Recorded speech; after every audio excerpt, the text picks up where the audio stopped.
On this episode, we answer questions from the Main Street Magic community, and this is our 18th installment. Today is October 20th, 2023. This is episode 610 of the Main Street Magic podcast. Jeremy and Rhonda are more than a little fond of Disney World, so they made this podcast to share it all with you.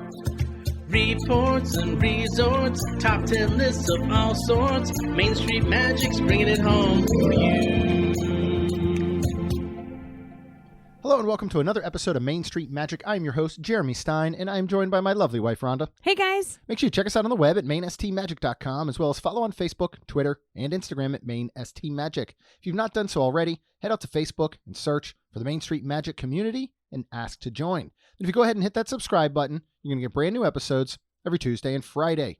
Know that planning a trip to Disneyland or Walt Disney World can be very overwhelming, especially when it comes to advanced dining reservations, including things like fireworks packages or Candlelight Processional, which just launched this week. But don't worry, because Mouse Dining removes the frustration of booking Disney dining reservations, alerting you when they spot availability for your desired restaurant, date, meal, and time. Visit msmfriends.com to use this free service. So today we are answering questions from our Main Street Magic community on Facebook. I love these. We do these, every few About times. once a quarter, maybe. And we get enough questions that we usually break it into two shows. Yeah. So we'll do half the questions for today and then half for the next episode. Before we get into that, I just think this is funny, and I was just showing Rhonda. We have a Sun Pass that we use when we go to Disney, because sometimes we'll go the express lane. I mean, it's your lightning lane basically for cars, and it sits up in your window and it scans, and you have a balance or it's hooked to a debit card. But sometimes maybe it's not hooked, or you're, like recently, if a debit card we changed, maybe it's not, whatever. So we sometimes get these toll enforcement invoices, and they'll charge you the price of the actual toll plus like $1 or something like service fee. They're not very expensive. Well, we got one for $3.82. And it always has a photo of your vehicle. Correct. And then it shows your license plate. Yes. There's two issues with this one that we got. Number one, it is not our vehicle. Correct. Nor is it a vehicle that we have ever owned. Correct. Number two, the license plate that it lists is the license plate on our golf cart. Mm-hmm. So I think way to go, toll enforcement agency. Yeah, but Jeremy's wanting to just pay it. It's $3.82. I'm afraid that it's going to happen again. Well, and the thing is, the picture. I think you should. The picture is just of the half butt end of this car speeding through a toll. You can't tell what kind of. It's a white car. You can't tell what kind of make it is. You can't tell what kind of model it is. Nor can you read the license plate on it. So the only possible, the two solutions. One, the system totally messed up. Two, there's some white SUV crossover around there that is somehow sporting our golf cart license plate. Well, that's what I'm nervous of. So I guess I can go ahead and try and contact them, but I can't even imagine what that's going to be like, trying to get that fixed. I'm going to contact the IRS next week. So and I don't know if we'll do this First, one. you were supposed to call that. Got to call my credit union because somebody decided to buy $95 worth of stuff at Petco in Orlando, which was immediately tagged as a fraudulent charge. Which was fantastic. It was great. Their customer service was amazing. I was contacted. We went through the last 5 transactions. I said, these 4 are good. That one is not. The one at Petco. They said, don't worry, blocking your card. It won't go through. It went through. So anyway, being an adult is dumb. But back to mouse dining. We actually have a mouse dining set for an alert because Jeremy was amazing enough to get up at 5:30 for the candlelight. Let's wait a minute on this. Oh, okay. Because it's actually, I perused the questions and this is actually going to come up. Okay. So we'll wait for that story when we get to it. Okay. So let's kick it off from Sabra, and she asked for Rhonda specifically, what is your favorite quick service from each park and one resort? Let's just start with Magic Kingdom. Oh, I started to say resort is easiest for me. What's that? Three Bridges. No, that's not considered quick service. No, because you're sit down. It's in that weird middle range because there aren't reservations, but it's not technically a quick service. Okay, then let me think about that. Okay, well, let's start with Magic Kingdom. What would be your favorite of Magic Kingdom? I probably would say Sleepy Hollow. Yeah. just because we do like to get there, and there's a lot of different things throughout the year. Sometimes, like they'll if they have fun treats, it's there. But I do love that spicy chicken, and if we ever do eat at Magic Kingdom like that, that's what I think we're actually going to do it next Sunday morning next Saturday morning. On our way home, we're going to do Magic Kingdom, and I think we were talking about going. You know what? We haven't had it in a while. It's one of those things we want to revisit, see if it's still as good as we remember. It's come up recently. It came up on the last episode with me and Justin Monorail. That was our one pick to eat, both of us at Magic Kingdom. So we will give it another shot. Let's move on to Epcot. What is your favorite quick service at Epcot? I'm shocked that you're even thinking about it because it's your go-to every time we do one of these types of questions. I'll give you a hint. Nobody can see my gestures, but I'm doing fish gills on the side of my face. Does that not look like fish gills? Oh, yeah, Yorkshire fish. Yeah, that's what I was thinking. I was like, what is it? Well, it's hard because, when it's Epcot, we're always eating from the festival booth. So here's an idea. Next Friday, when we're at Epcot, we've covered so much of the festival booths. Maybe we go ahead and split fish and chips because it's been a little while. Yes, but that is my favorite for sure. Quick service at Epcot is that Yorkshire fish. Katsura Grill is amazing, but that one I think we tend to pick more because that was Kaylin and Lacey's favorite spot. That was, it's that still teriyaki good. chicken. Yeah, it's great. It's fantastic. It's one the teriyaki chicken there is one of those things that it's exactly what you expect when you hear it. When it says it's teriyaki chicken with white rice, there's no ifs, ands, or buts. What it's going to look like, what it's going to taste like. It delivers on all of that, and it's a perfect quick service meal. And I think it comes with a salad, and you can exchange that and get extra rice. Because that's what Kaylin would always do. Yep. I remember times we'd give her a $20 bill, and she'd run off and get it and meet up with us. And one time we took it to Bar Riva, so it is ridden on the Skyliner. It has visited Bar Riva. That chicken's been everywhere. All right, let's move on to Hollywood Studios. What is your go-to there, or your favorite? I would probably say Woody's Lunchbox, just because they do have some really good stuff at breakfast or at lunch. It's just been a while since we've been there. And honestly, if we're going to be, and I know this is not a quick service, but if we are going to be at Hollywood Studios, I'm going to try for Brown Derby Lounge because that is fantastic. You can get smaller plates on that, but you can also get the whole inside menu, which is fantastic too. If you count Baseline Tap House, I would say that is my number one because usually we go see Mike, but they do have a couple of food items. They have your pretzel, which is really good. And then they do have that still puff pastry, that meat and pastry. Oh, that thing is so good. But their charcuterie's great. And their charcuterie, but that's the only three things you can get food wise. So I don't know how much you would call that a quick service. So yeah. All right. Animal Kingdom. Ooh. Can I say my ice cream truck? Sure. You're going to every time. That's a quick service. Technically it is. On paper it is a quick service. Probably Yak and Yeti, to be honest. The one outside. Local Foods Cafe? Yeah. Not Satuli Canteen? It's just been so long since we've been there. We need to get back there. I know. The place opened back up. All those places, right? Yeah, Harambe Market, and there's a whole bunch of new items there. Yes. That we'd like to get around to trying. And it's so weird, like when you go through your seasons of life, right? And this includes going to Disney and all. When we had the kids with us and they were younger, we were so heavy on quick service.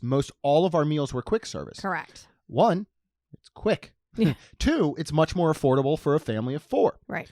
Since the girls decided to no longer be pass holders 2 years ago, Rhonda and I have found ourselves doing so much more table service dining that we rarely do quick service, which is why I think we're a little bit rusty, even though we've had all these experiences and tried most all of them. I think that's kind of a lot of the reason, right? Most of the time now, if we go to Animal Kingdom, it's real easy for us to say, let's sit at Nomad Lounge, or let's get a reservation to Yak and Yeti. Yeah. We're doing Tusker House for the first time ever this upcoming week, which will be great. We're super excited for that. The lunch menu looks amazing. I got a mouse dining alert to grab a 10:15 breakfast because that means we would get both breakfast and lunch. So I'm kind of hoping maybe that will come through and we Okay. can try both. But the lunch looks amazing. So we're super excited for that. Let's move on to resorts and what your favorite resort quick service. I mean, I'm probably unfortunately going to go back to Art of Animation and Yeah. Flavors of Fire. Landscapes of Flavor. Landscape of Flavors. Flavors of Fire is at the festival. That's what I Epcot, thought yeah. as soon as I was saying it out loud. Yeah, I mean, that is such a great place. And that's where we've eaten again so much Mhm. quick service from a resort. Yeah. Again, like Jeremy said, we're doing more of the sit downs. So we are sitting down more at even your resorts. Yeah. So But this is one where, we talked about on the most magical dining atmospheres, whatever the heck we ended up calling it, about, we want to get back to some of the things that we love, but it Yes. has been some time Yeah. because we're always trying to do something new. But, new content can still be something you haven't done in 3 years. And some of these different quick services, so yeah, I say we really try to grab Yorkshire fish and chips. We go ahead and do Sleepy Hollow and the spicy chicken waffle sandwich next weekend. Let's start getting maybe back to those roots a little bit and see if they still hold up. What is your favorite? Now, I don't know if this is still only geared towards you, but we can both answer it if we want. What is your favorite ride from each park? And then like an evening show. Let's start rides. Magic Kingdom. What is your favorite ride at Magic Kingdom? Tron. It's hard to debate just because it's newness, but golly, nothing beats Haunted Mansion. That is fun, but I was going to say Haunted Mansion. It's so funny because somebody was asking me actually that at work and asked what my favorite ride was. And I was like, it's been there since, because that's right. It was an older Miss Ramona, little lady. She's so sweet. Came in and she hadn't been to Disney and she was asking about it and she asked my favorite ride and I said, it's been there since it's opened and I'm probably gonna say Haunted Mansion. Yeah. But that's over like everything. So now, like I would say Tron just because it's fun to ride. I mean, don't get me wrong, Haunted Mansion, if you had to say, what is your most favorite ride of all time out of Disney World, I would probably say Haunted Mansion. Yeah.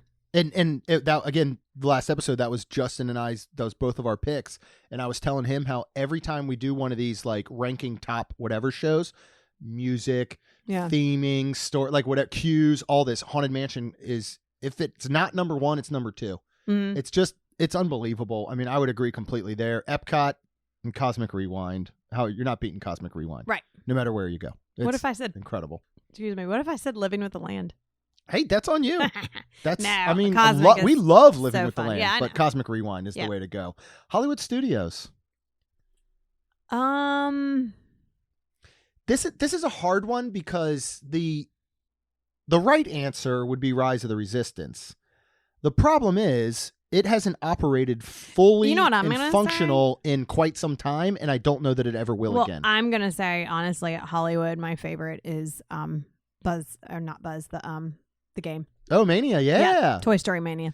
Yeah, I mean, when you want to talk about fun. It's fun. It's my favorite there. If you were like, Rhonda, you only have one ride you can ride with all your friends or even just you. Yeah. I'd be like, can we do Thank Toy you for Story including me. Mania? I appreciate it. Well, I mean, it's good for just a group. I wouldn't be there by myself. Oh, I know.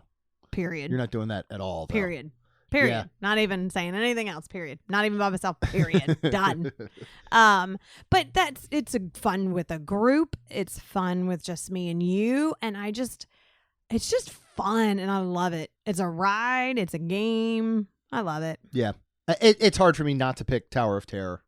Oh yeah. I mean, one of my favorite rides of all time. I don't love it, but I love I know. that you love it. And as much as I can't wait to do Disneyland one day and do Mission Breakout and Guardians and all, I do hope that they never change ours. I think we can have them on each coast. I don't want a copycat, layover of that. I love every single thing about Tower of Terror. We're doing the opening night of Jollywood Nights, and they're doing a Tower Soiree, like they're doing some sort of pop-up like club or something at the Hollywood Tower Hotel, and that gets me more excited than anything. And we're gonna dress up. We're gonna dress up like 1920s, whatever. Oh, I gotta buy that dress. I was just talking to Scott Atwood of the Main Street Mouse. Yeah. Scott and Michelle will be there that same night. Oh, cool. Is she dressing up, Michelle? Well, I told him we were thinking of doing it, and he's like, we had discussed that as well. So hopefully maybe since Is we're going to do Lucy it, they'll doing do it? it. I don't think Lucy and Caleb plan to go as all out as we are, but I'm going to see if I can't get them a little bit fancified because they'll be coming with us. So the Disney Nerds podcast and Jimmy will be there. Like, I think it's going to be a really fun night. And I hope everything it's they not announced, cold, man. Only because of my dress is I know. I got to be... suit up though, so I kind of hope it is a little bit. Then what am I gonna wear? It can be comfortable because I don't know that I'm gonna wear the jacket because I may do suspenders, and there's no point in wearing the blazer if you got suspenders. But like fedora, bow tie, pocket watch thing, like it's gonna be fun. All right. Let's move on to our friend Olivia, who we will see you. Parks? Oh, I'm sorry. No, we sure didn't. We didn't do Animal Kingdom. Yeah, the Flight of Passage. Flight of Passage, yeah. Agreed. Evening show. What is your favorite evening show? I mean, Happily Ever After. Yes. Yeah. 100%. Like, I mean, I can't say anything. I do like Fantasmic for sure. That was super fun we saw it again. We're not usually there at night, like when the shows are going on. But if I am, or if you ask me, it is Happily Ever After all the way. Well, another one that we have a chance to do is next Friday is potentially we're going to do Three Bridges for dinner. We're going to get there around opening because they've got some new menu items. And it's been a minute since we've been there. So we're going to go see Jamie and Carol and all our friends over there, try some new items. We could hop back to Hollywood Studios and do Fantasmic that night. Yeah. You know, if we wanted, as opposed to going back to Epcot because we don't really care to see Epcot forever. No. And we're going to see Luminous in December. Yes. So, we'll figure that out. But now I get to move on to Olivia. You do. Who, first of all, here's what we'll do. And we'll tell her, let's drop this at midnight, this episode, because she is leaving at midnight to drive 13 hours to meet us and a bunch of other Wonderland Crew friends in Charleston, South Carolina for our Outside the Bubble Wonderland Crew weekend. Yes. Safe travels, my friend. Yes. So this can give her a little something to listen to. But she asked, honestly, one of the best questions we've ever had. And I think one of the hardest. She said, how do you differ from other podcasts? What do you think you do better than others? I feel like that is all you. Well, I try not to complain. I will say that. Yeah. Because I remember when Jeremy started, when we started podcasting, 500 episodes ago. We were probably 600. Well, we were probably 100 in. Yeah. And we'd be going down to Disney and you'd put on podcast of other Disney podcasters. Yeah. And I would listen. And I mean, there were times, because I remember when Toy Story opened and you listened to one and I was like, oh my God, why do they complain? Yeah. So my biggest thing when I started this, and this is how I feel like I'm trying, this is what I've always tried to be. I'm trying to find where I'm not complaining. And if I sound like I am, I still want to try to find some good in it. And still find the truth to it, but not sound like I'm a flippin' complaining, whining like. Well, one thing we've always said, I think, to each other is that there's a big difference between being honest and complaining.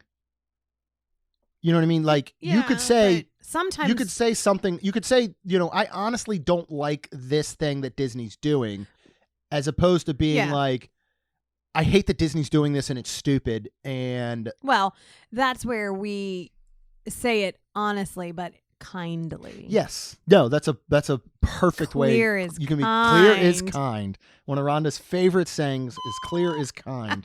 And you're 100% right about that. We try not to get jaded. We try to come from a point of the average park goer, not the ones that get to go all the time. Do we like everything that Disney does? Of course not. But we can focus on the good things. We can focus because, the average park goer, when Disney raises prices across the board of a food item 50 cents, first of all, they don't know. Right. Because they're not enthralled in this Disney world and community. They go once a year or something. Right. They don't even know. So they don't complain. They don't whatever. So we try to, I think, do it from that lens. You know what I mean? Yeah. And I think we unfortunately do from the lens more of we go all the time, which maybe we need to get back to. Well, we can try. I mean, lens of I mean, the average park goer that might go a couple times a year. yeah, or once a year or something. Once a year. Okay. 5 times a year. Well, because I mean, we didn't have passes, and we used to literally, only Right. go 3 times a year. That was all before the because it podcast. was- yeah. Yeah. But still, yeah. Yeah, I mean, getting to the second part, what do you think you do better than others? Oh, I have Nothing. no idea. I mean, I think one of the things that it really comes down to with something like this is the people that are doing it. It's the personalities. It's the whatever. It's like, I hope our personalities. I hope so. I mean, and it's if somebody listens to us and is like, I don't like these 2 people, the content's great, that's fine. Right. If somebody listens to us and goes, well, the content isn't that great, but I really like these people, that's great. We hope that it'll be both. Yeah. But and we are real. This is who we are in real life. I like that, and I like how we don't talk about Victoria and Albert's like we've been there. I was going to bring that up. I like how we haven't stayed at Grand Flow, and we really haven't. We're not trying to talk about that stuff. So I think that puts us up above. I think because I would think that other people would just say things. I don't know. Yeah. I don't know. Maybe they don't. I don't know. Yeah, I don't listen either. anymore. I know. And funny enough, I don't listen to many other Disney podcasts anymore. And there's a lot of great ones out there. I mean, there really are. There's great Disney podcasts out there. I chose to stop listening to them because I didn't want them to influence our podcast. Okay. Which, and there are times where I'll see something come up on social and it'll be, just say an episode from Unlocking the Magic or something. Yeah. And I'll be like, that's a great idea. I'm not going to listen to the episode because I don't want it to influence me, but we're going to borrow that idea. And then we always give them credit. Correct. I have a couple on the list right now. I think I have one from Unlocking the Magic. They're doing a whole series on do's and don'ts, I think, throughout each of the parks. And I'm like, that's a great idea. Mm-hmm. Now, I don't want to listen to their episodes so that it doesn't influence. And then I go, I'm just repeating their stuff. So I'll take the idea, say, Unlocking the Magic, this was a great idea that you had. And we're going to kind of run with the same thing. But, yeah, I guess if we thought we did anything better, and I don't know why I just don't like that word, because there's plenty of podcasts that do things much better than us. Oh, 100%. I mean, nobody does it better than Jim Hill and Lynn Testa. I mean, geez. Yeah. They're absolutely incredible, but in their own way, in the way they do their podcast, Right. And we've evolved over the years. If you go way back, I mean, most of our episodes were simply reading bullet points. Now, it was still things we experienced, Mm-hmm. but it would be a resort and it would be a lot of verbatim off of Disney's website. And we've evolved, and a lot of that's just through knowledge and going back enough and all, where we can do very simple bullet points, but we don't need to read verbatim Right. from, Disney's website or anything. So we'll give you some of the bullet points from details like, this is a restaurant located here that opened then or whatever and takes this discount and does this, this, and this. And then we'll go off our entire experience completely unscripted. Correct. Whereas it used to be, it was like, let me read the exact thing that is on Disney's website that explains what the decor is. Well, now Right. we just do it on our own. Right. And that just is how you evolve as a podcaster, or I guess doing anything. So, but that's such a good question. And that's a hard question to answer. Yes, it is. Very, very hard. So we hope you enjoy on your drive. Please drive safe. All right. Let's See you soon. Yes, we'll see you soon. Move on to Alyssa. Said, not sure if there's an episode on this already, but could you give your recommendations for Disney splurge versus saves? Alyssa, if you do go back to episode 539, which is back in, I think it was February, we do an entire thing on what's worth splurging for, what's worth saving.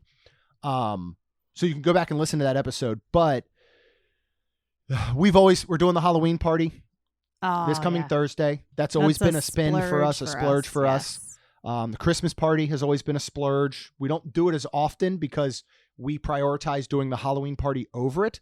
And sometimes financially, it's really tough to do both. Yes. Now, this year, we are doing the Hollywood party and we're doing Jollywood Nights. I have a feeling that's going to be a splurge. If you would consider Keys to the Kingdom a splurge, because it's only $100 a person, it is well worth it. Oh, yeah. Now, again, we've not done a VIP tour, but from Right. folks we've talked to, it seems like a pretty good spin. Things like Lightning Lane, individual Lightning Lane, Genie Plus can be very dependent on park, on how busy it is, Mm-hmm. on what your travel party's like. So those can really come down. I think that is worth the splurge at Magic Kingdom. Yes. It is not worth splurging for Genie Plus at Animal Kingdom. Right. Signature fine dining, I would say splurge. Yeah. There's some wonderful restaurants, and it's another one where, resorts. If you're going to rope drop to close, it is not worth splurging on a deluxe resort. Yeah. If you're going to take days off, if you're big into hanging by the pool, if you're maybe, on property restaurants, a deluxe resort would be well worth the splurge.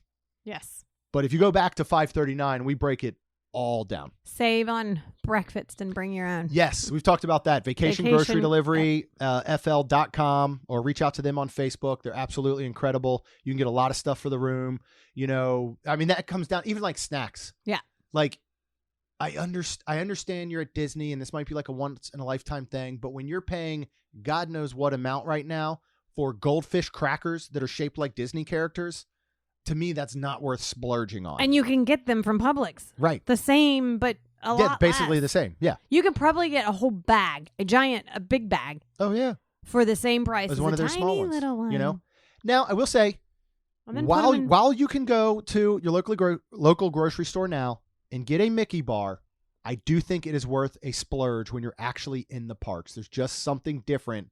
It just hits different about eating it in a park. I'll agree with that. So that might be kind of like a splurge. Yeah. Again, do as we say, not as we do. Signature cocktails, I think, are worth a splurge. It's not so much worth a splurge, and I've done this plenty of times. You maybe just go in and just be like, yeah, I'll take an old fashioned. Well, what do you want? What whiskey or whatever do you want? I'll just do Maker's Mark. Okay, I can get that anywhere. I can make it at home. But if there is a signature old fashioned at Enchanted Rose using the Knob Creek, Disney Resort Select or something, that's worth a splurge. But I would save on just doing a standard drink that you can get anywhere, if that makes sense. Mm-hmm. Right? Yeah, sure. So, couple things there for you, Alyssa. Let's move on to our friend Jamie Hicks, and I'm going to apologize because this answer comes a little bit later than it should. But she asked about the Candlelight Processional. How do you get reserved seats? Oh. Now you may move on into your story from Is earlier that why because you this wanted me to wait? opened Okay. October 17th. Yes. For 60 days out. Now, if you're looking roughly December 17th or after, your window has not come up. Well, now this is going out on the 20th. So, look at your 60-day window, whether these packages went on sale. But why don't you talk a little bit about the dining packages, mouse dining, all that good stuff. Yeah. So Jeremy was waking up at 5:30 a.m. If to only. get At 3:30 a.m., my brain was like, did you set an alarm? Oh, I was up at 3:30 I'm sorry. that morning. Wow. I did not fall. No, actually, I did fall back asleep real quick, and that's when I had the dream that we got home from Charleston. There were 3 kittens running around our house, and we couldn't figure out where they came from. If because that is happening, Belle's old and fixed, No. and then Bucky, we're like, is Bucky a girl? Because if you go way back to the Bucky opening days, there was some flip-flopping of whether it was boy or girl. but he Followed got along fixed. I know. And So- his boy parts were removed. I know. So I don't know where these kittens came from, but they were adorable. Okay. They're so cuddly. So, anyways, he wakes up at 5:30 and is trying to get us Garden Grill breakfast for Neil Patrick Harris on December 7th. Yep. Yeah. And so I wake up around, I don't know what time, my normal 7 something. And he was like, well, I couldn't get Garden Grill, so we got Akershus, which we've never had Akershus I'm breakfast. actually looking at the menus. I'm more excited about the Akershus food. I think we were more focused on the Garden Grill ambiance and characters because we just did Akershus not long ago. We just did that back in July. But we with did Chuck and Amy. We did dinner. But I'm super excited. They have these Norwegian waffles, and somebody already gave me a tip. I think it was on Twitter that said there's like a berry like compote or something that comes with like I believe the pastry dish or pastry platter. Save that and put it on these Norwegian waffles. Okay. Well, with mouse dining, we do also have an alert for Garden Grill just in case. Mm-hmm. What time is our Akershus? 9:45 a.m. Should you push that out a little bit? Can you? No, there's nothing available. And here's the thing, and this is why I apologize, Jamie, that the answer is a little bit late, is that some of these dinings go quick. The John Stamos, the Neil Patrick Harris's, the probably Joey McIntyre new this year. I mean, there's some of these that go very quick. Some are much easier to get, but you need to get if you want guaranteed seating, you do a dining package. Yeah. And there are a lot of different options. There's the 2 breakfast options in Garden Grill and Akershus. There's 8 or 9 or so lunch, dinner options all throughout Epcot and World Showcase. But it will guarantee you a seating that you are inside the theater.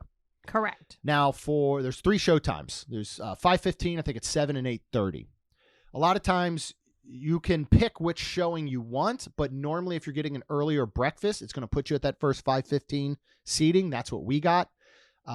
If you want my recommendation, try and do a later showing, simply because when that sunsets, that whole theater in the entire Candlelight Processional just has this completely different feel. Yeah, it does. Like if you can do the last show, that is the way to go. Yep. The 8:30 show.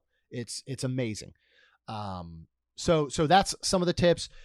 Even if you're looking at a Neil Patrick Harris, a John Stamos, some of these really big names, even if you have a 5:15 seating, I would show up and get in that line probably 4 o'clock. Yeah, at least an hour 15 prior. Yep.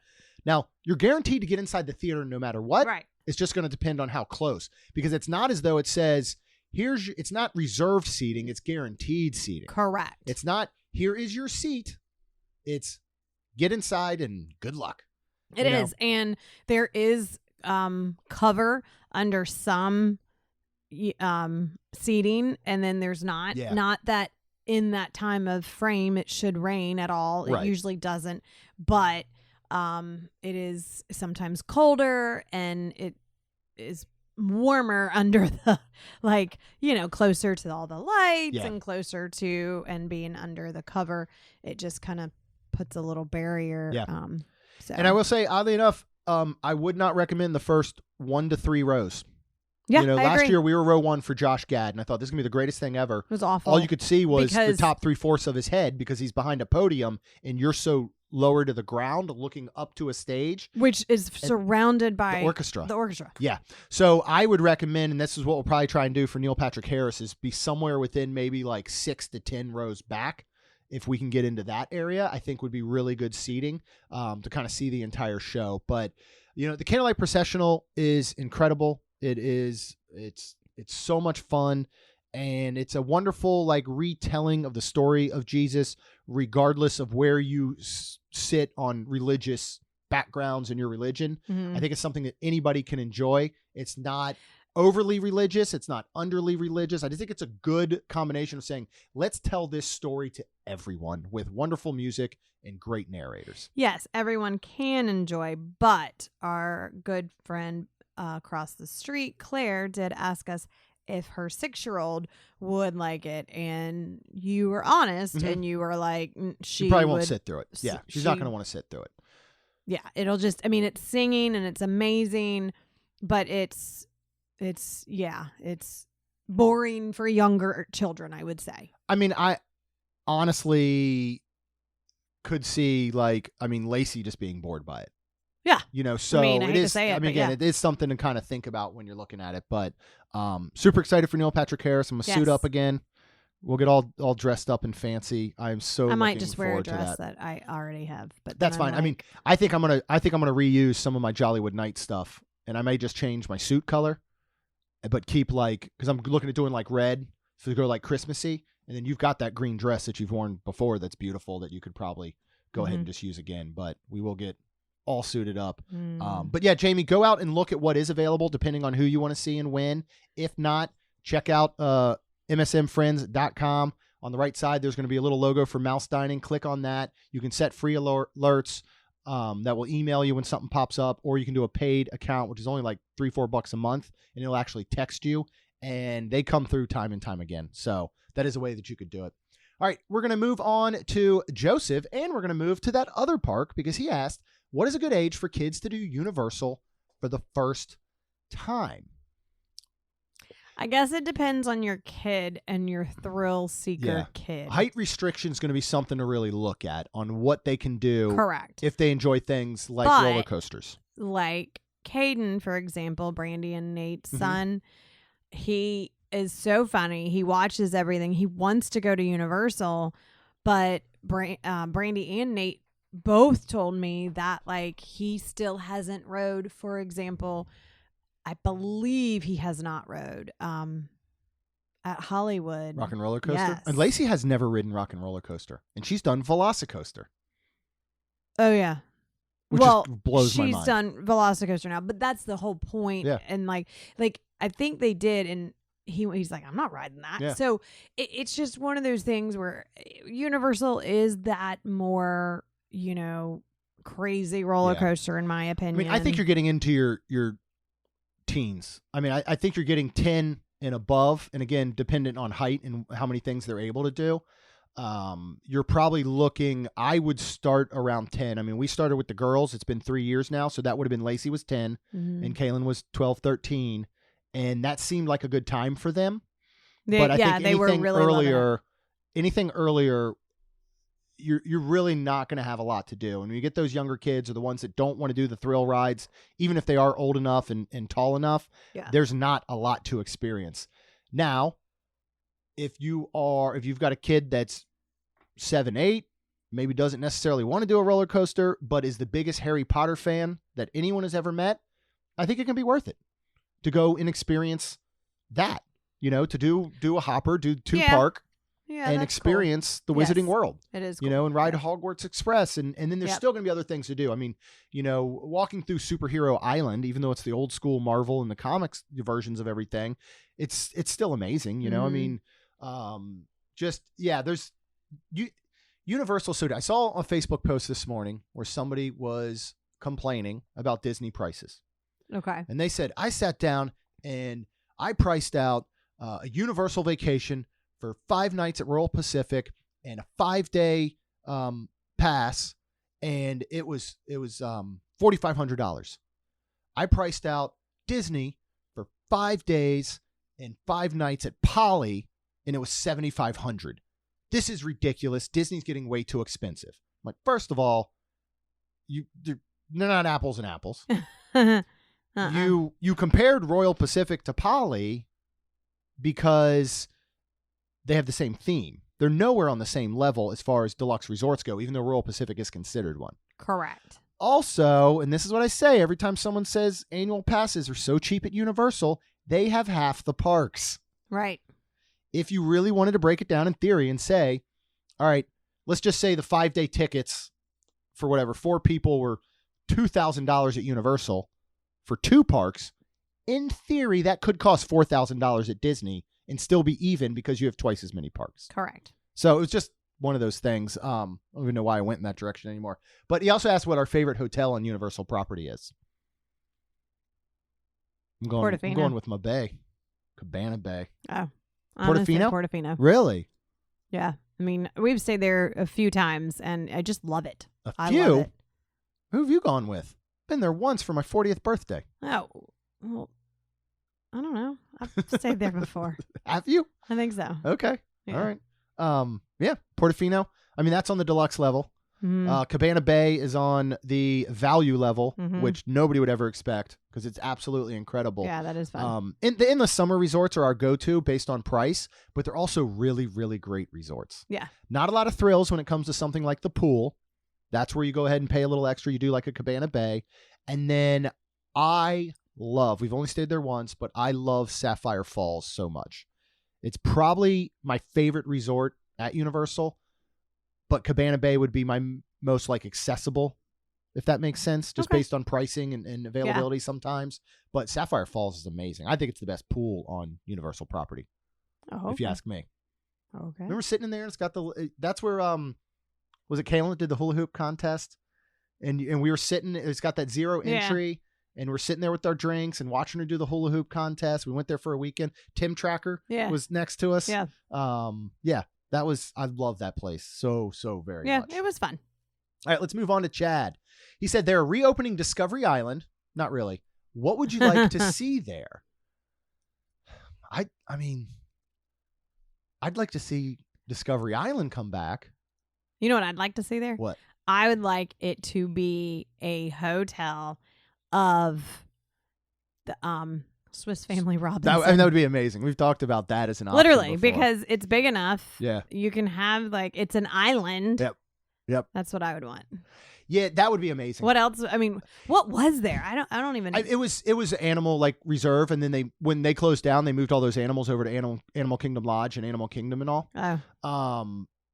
I think it'd be pretty cool to have some sort of unique dining experience there. Maybe, maybe you put a large restaurant on there with bar and lounge. There you go. Yeah, dining? treehouse Just kidding. restaurant would be super duper cool. You could then have an area maybe that's where some fishing excursions or some boat rentals and stuff go from.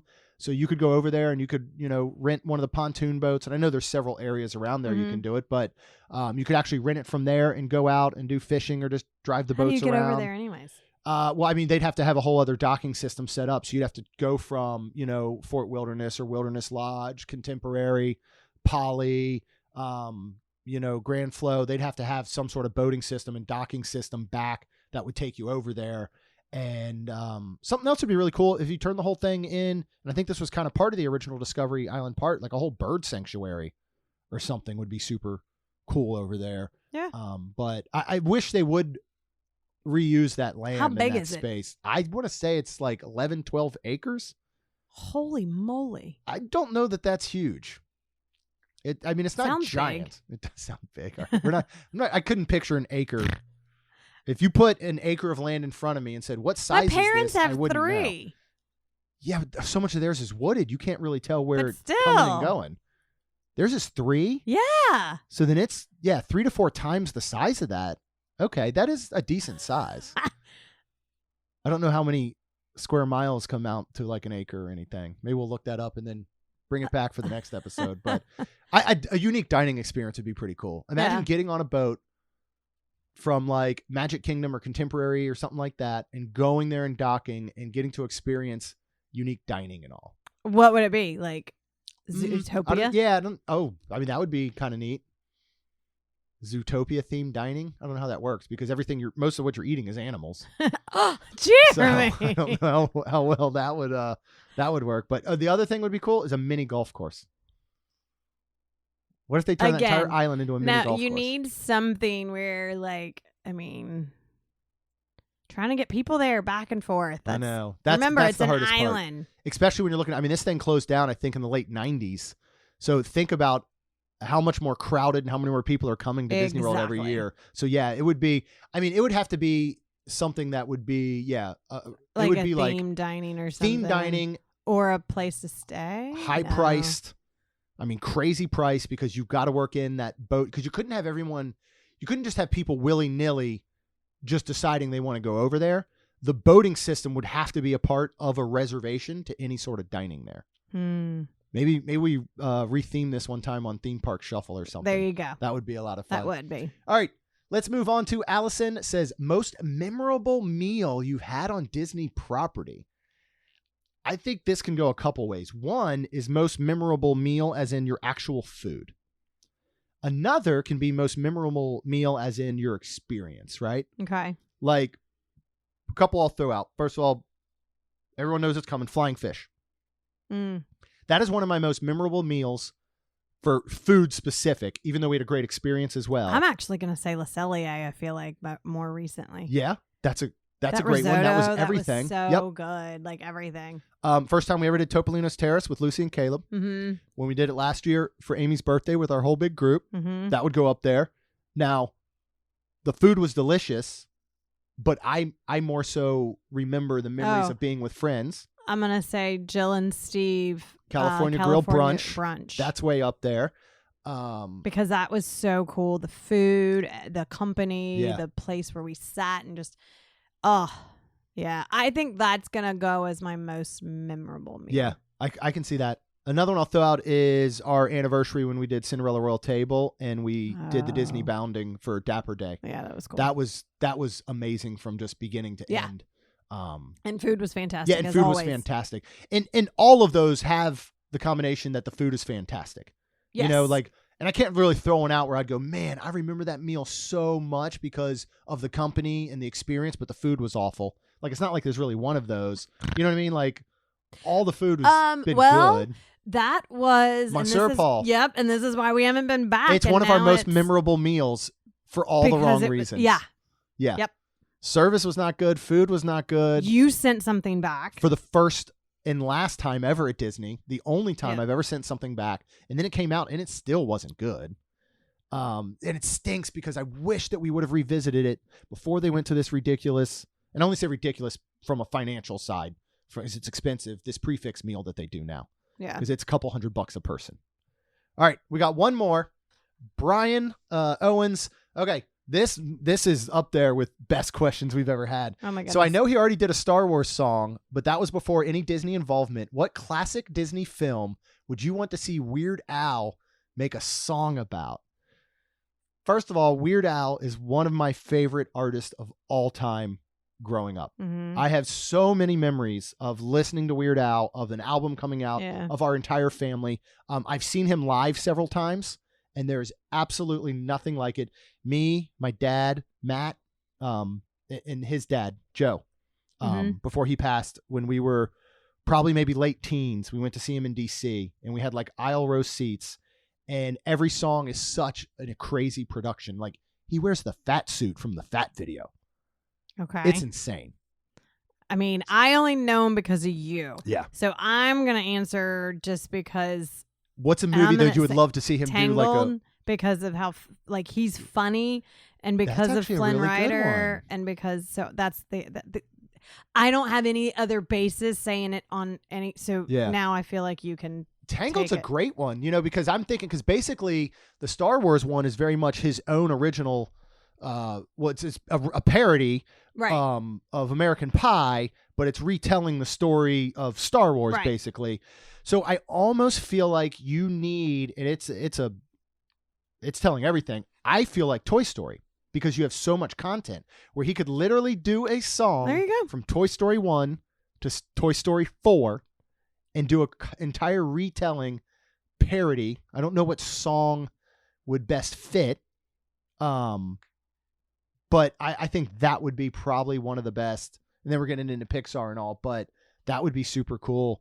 I mean, and that's not classic film. And I don't know if Tangled's considered classic film. If you're going I guess it depends on what you think is classic or what you would deem classic. Because the other thing I immediately go to is now it's perfectly fitting is the Marvel films. I mean, that's not classic. I know, but I'm just saying, I'm going off track a little bit. Well, he could do each of the phases as a different song. Question. Is Beauty and the Beast classic? Of course. Is Little Mermaid classic? We're going into, so those are considered classic. Or do you have to go way back to Snow White's, Cinderella's? I would think. You know what would be outstanding? Fantasia. Okay. Fantasia now that's would classic. be really, really good, I think. So I think Fantasia is my answer. But if we can move into Pixar and not necessarily classic timeline, Toy Story would be unbelievable. That would be cool. All right, Rhonda's going to get her nails fixed. And I'm going to listen to some Weird Al okay. while I get this episode ready. And then we will be back. We're actually going to record again for Tuesday so that we can kind of have the weekend off to enjoy all our friends up in Charleston. And finally get to check out Holy City Brewery, which I'm super excited for. Their food looks so good there. So anyway, we'll answer the other questions. So if you asked one, you didn't get it answered in this episode, we will in the very next one coming out on Tuesday. So make sure you stay tuned to that. If you want to get that episode, go ahead and hit the subscribe button because we put these out every Tuesday and Friday. And of course, we would be so very, very thankful if you could please leave us a rating and review. Because it'll help our show grow. That's all we've got. We'll see you real soon. Jeremy and Rhonda are more than a little fond of Disney World, so they made this podcast to share it all with you. Reports and resorts, top 10 lists of all sorts, Main Street Magic's bringing it home for you.